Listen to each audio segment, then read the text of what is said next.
Hello, I'm TU46 and welcome back to the video. This one's going to be a little bit shorter than normal, but I wanted to dedicate an entire video to a question I've been saying a whole bunch across all the comments of all my videos recently, because if you don't know, there is a brand new update coming out for Minecraft console within the next week or so. It's presumably going to be 4 days time, but there is a brand new update coming out very soon. It's called TU46 and it's exciting for a whole range of reasons I've been covering on my channel. But the number one question I get about this update is, if I want to start a new world, should I hold off until the update, or, will this update work in existing worlds? And I get this question about every single update, and the answer is usually the same of like, oh yeah, I guess you could, but it's not really too important. But in this case, the answer is very different, so I figured let's dedicate the whole video to answering, do you want a new world for TU46? And hopefully you do enjoy this video covering that question. If you do like the video, like it, let me know, because it helps out the channel, and lets know you do enjoy this sort of stuff. But with that said, let's get straight into it, shall we? And let's start by explaining what I mean by this is a very different update to other ones, in terms of, why you don't want to start a new world, as opposed to why you usually would. So yeah, pretty much every update from, like when the game came out till now, has included some form of, above ground structural improvements to the world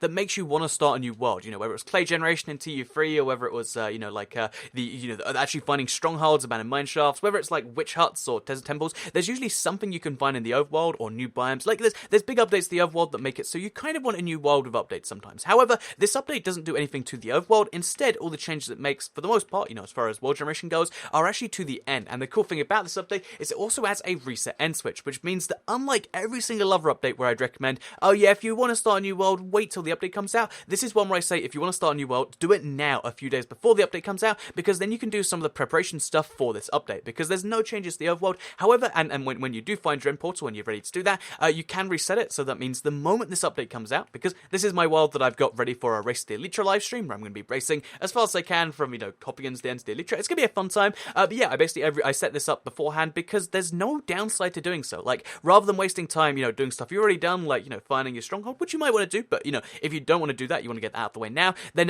like myself, what you can do is you can set up a world, you can find your stronghold, you can do a few other things we'll get into later, and you can actually experience the new content the moment it comes out. Because the moment this update comes out, I'm going to hit the reset end switch, the end is going to be gone, and I'm going to hop in my portal, like 10 seconds later, just like this, and suddenly, instead of being this end, which, is already kind of cleared out and has, it's pretty dull, we're going to have a brand new end with the new end generation, and that means I'll be able to explore the new end portals, and also there'll be a new end dragon. So lots of cool stuff all in the same place, and that is something we can do with the reset end switch. So yeah, the big kind of thing here is make sure, I would say start a world now if you're kind of curious as to whether you should do it now or later. Obviously, you can do it after the update comes out, but now is still a pretty valid choice, which I think is interesting because it's been so long since there's been an update where that's probably the better decision. So as well as just being like, about the end being better, which I think is important because everyone loves the Elytra, everyone loves wanting to explore entities, I think anyway, that's all going to be great stuff. However, this also applies to some other areas of the world. So, for instance, once you've gotten your Elytra, you're going to want to fly around it, right? However, to fly around on it in the overworld and to truly have fun,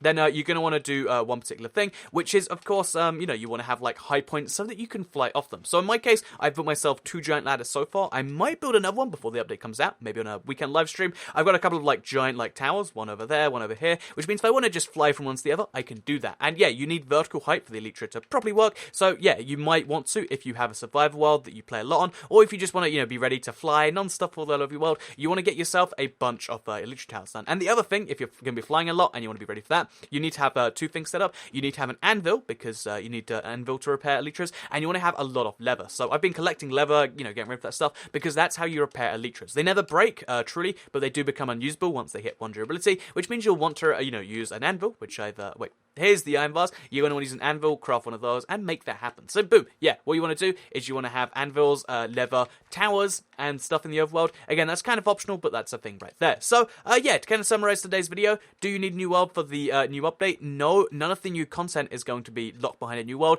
with one exception, which I should kind of clarify here. If you're on the Xbox One and PS4, which around half of people watching this are, if you want to play on an amplified world, which is fun for a lot of different reasons, then you're going to want to start a new world for that, obviously. But again, that's not necessarily everyone's just, pure survival world. If you want to have a survival world, like my Let's Play, or like this world right here, that you intend to use for a while, amplified is fun, but it does come with a lot of downsides and upsides. So that's why I, kind of left it at the end here. It's going to be a great fun thing, and I recommend starting a new world, but I would also say have an existing world for doing stuff like this. But, maybe you just want to play around with amplified anyway. That's just my recommendation. I'm going to be goofing around with amplified on streams and stuff, and there you go. Now you know.